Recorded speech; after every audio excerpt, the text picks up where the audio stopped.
If you fill your body with bad foods and foods that is going to make you crash and they're not good for your digestive system and they make your brain foggy, you're not going to be much fun at Christmas. You're not going to be much fun over the holidays. So have more energy by eating good, nutritious food.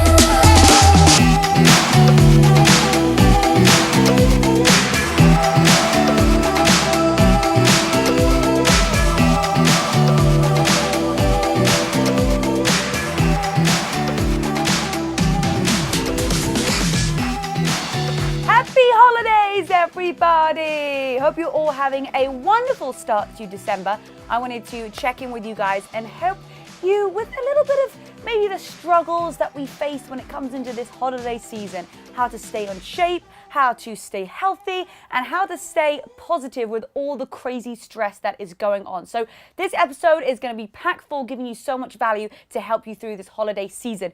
And welcome back to another episode of It Takes Grit. My name's Rebecca-Louise, and I am fired up to say that the pre-sale of the It Takes Grit book is now available. Just head on over to rebecca-louise.com, click on book, and you're going to be able to get all of your pre-sale goodies as well. So included in pre-sale is a 101 recipe book. You're also going to get access to my webinar, and the coolest part is that because we are doing a book, we thought, well, why not do a book tour as well and actually go around the USA and see you guys and do pop-up workouts. So you can now get an early bird discount for a limited time only. Those early bird tickets are now available on sale on the website, so go and check it out. You're going to have an amazing time. I'm going to get to see you in real life, and we're going to have so much fun on this epic tour. So the It Takes Grit book is now available for pre-sale, and it'll be delivered to your door next year. All right, so I got some notes for us here because loads of you have been asking me so many questions, and I'm really grateful for all of the amazing reviews and the positivity. So before you do anything, go and give this podcast 5 stars. It really helps us with getting more experts on the show, with us being able to build this, and I read every single review and make sure that we reply. So thank you so much for your love on that. So what is it around the holidays, and why is it so difficult to stay on track? Well, we are out of our regular routine. There are so many extra tasty things around, like treats. That's what you guys call them, right? Treats, I feel like it's not really treating your body. It's just treating your mouth from here up. And there are so many distractions that go on. So other events, more social things, especially as there's more alcohol, there's more sugary things. So how can we stay in relatively decent shape without completely falling off the bandwagon over this holiday season? Because guess what? It's going to be January really soon. I know we don't want to think about it, but 2020 is just about to arrive, and we want to set ourselves up with the best success. So if we're already in, even if we're doing our routine 70%, it's better than not doing it at all, or better than 50%. So as we go into 2020, boom, we're going to have a better understanding, we're going to be in a better flow, and you're going to get better results and actually be able to execute all of those New Year's resolutions that you have easier. Because if you're going from no routine whatsoever, and then your New Year's resolution is super strict, it's crazy, it's so far from what you were doing in December, well, it's going to be really hard to stick to. So I'm going to give you the 70-80% of what you need to do in December. So by the time January comes around, boom, you are already on top of your game and ready to execute a brand new year. Alrighty, so my first tip for you, we got to drink more water. I am the worst person at drinking water. I understand it is something that I work on daily, and I'm always like, oh my goodness, I need a new system. I need to drink more water. It makes such a difference to your body, especially if you're traveling, if you guys are going to be on airplanes, even if you're on long car drives. I know you might have to stop and pee, but it is worth it. You want to have that big bottle of water filled up at the beginning of the day, or if you've got, it's in the fridge, buy water bottles, buy something that's reusable that you can just keep going up to your tap. And before you sit down for any single meal, I want you to have a full glass of water. This is going to help with one of the other tips later. And it's going to help with overeating. It's going to help with us, eating too much of something that we really know that we've had enough of. And hydration is so important for getting rid of toxins in your body.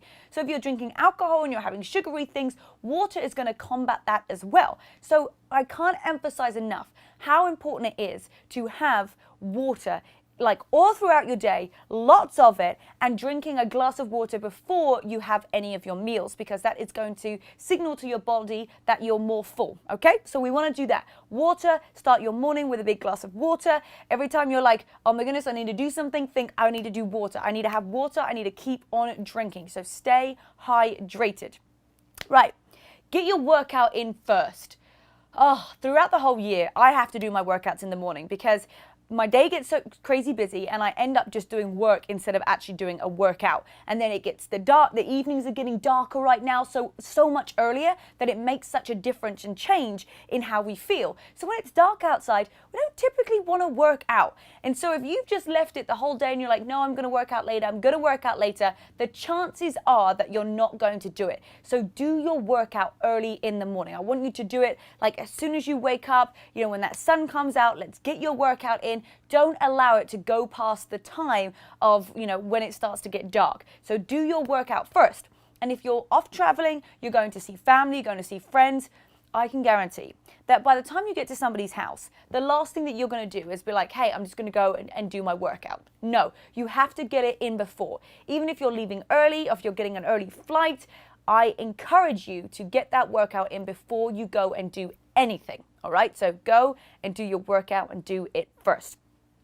Next up, watch your portions. Portion controls over the holiday just go out the window because often we're at family functions where there's a buffet, it's family style, we're just grabbing whatever. You've got to have your one plate. So it goes back to having that big glass of water before to make you sure that you're feeling full, and then using the hands rule. Very simple. Put your hand out like this.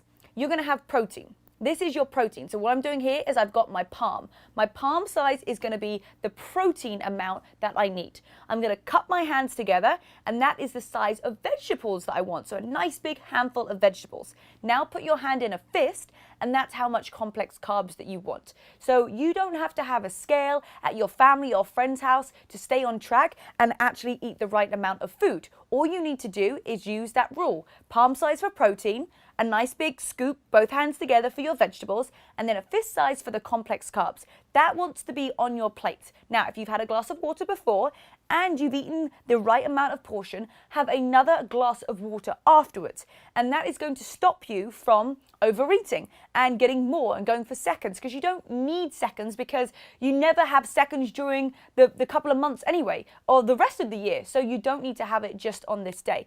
And it's going to make you feel more sluggish. And then if you do want to have room for dessert, you've kind of like taken up those calories there. So I highly recommend having that plate, having that glass of water before and afterwards. And you know what? It's okay to have a little bit extra here and there if it's something of your favorite, but pick one of them. Pick either a little bit more protein, pick a little bit more vegetables, a little bit more complex carbs. You don't need to go around for seconds for absolutely everything, because that is what's going to throw you off. And then you're going to go into a food coma and you're going to be tired. So help with that portion control. Okay, desserts. I am a dessert lover. I love chocolate. Desserts are my favorite thing. Get as many spoons as possible as you can for one dessert. I want you to find the dessert that you love and then share it with as many family members or friends or people in the restaurant that you can even find. Because if you share your dessert, even if just with one person, you're going to have half the amount.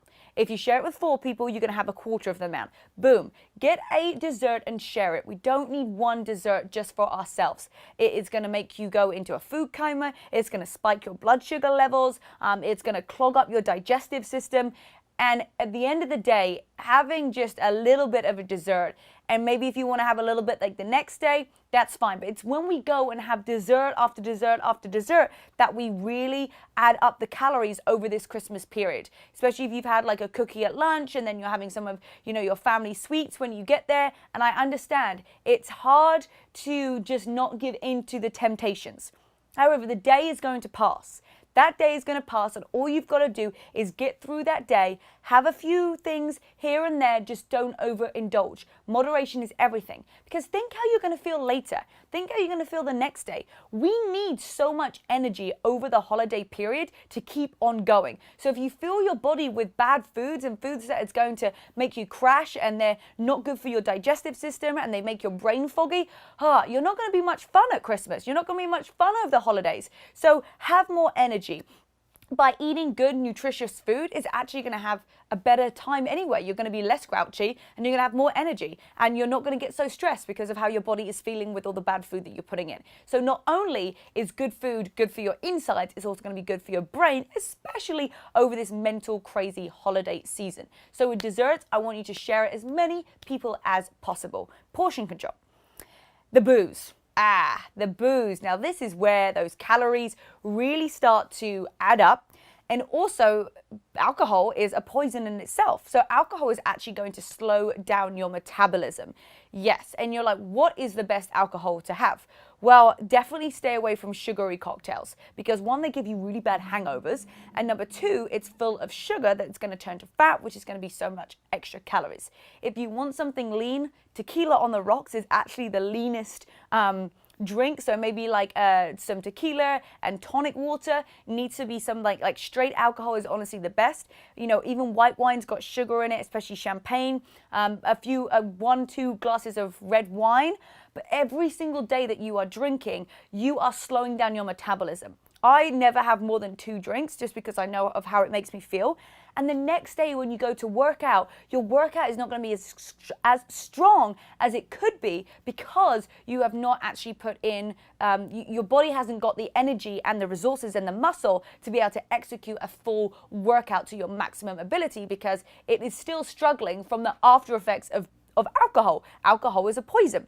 So not only does it add on extra calories, if you go to work out the next day, it's really going to slow it down. So if you're doing less workout, you're giving less force, then those results are going to be less. So I would pick like, when is it that you want to, you've got a couple of functions, right?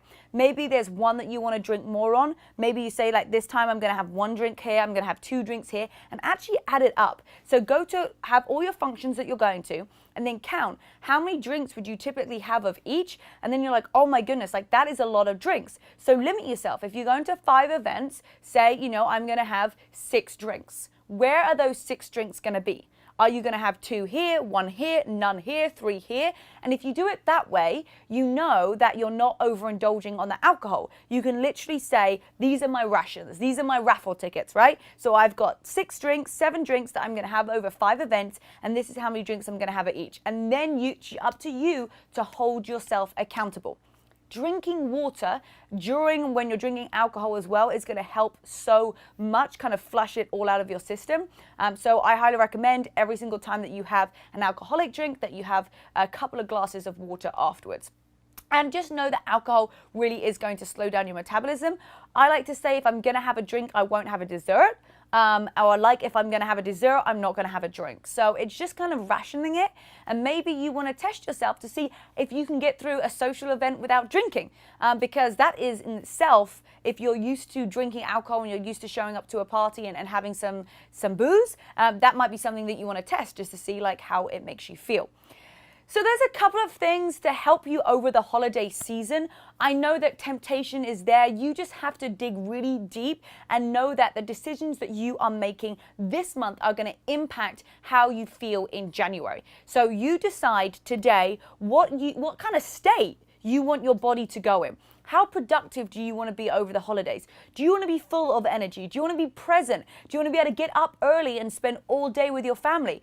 Get them to do a workout with you. You know, we've got so many workouts in the Burn app that are specifically Christmassy. We have so many seasonal recipes in there as well, which is got great things for feeling festive and still staying healthy. So maybe over the holidays, you get one of your friends to do the Burn workout with you. You show one of the recipes to your family and you create it together because all the recipes in there are super healthy, even though they've got eggnog in and they've got gingerbread lattes and so many amazing things. We've made it all healthy for you.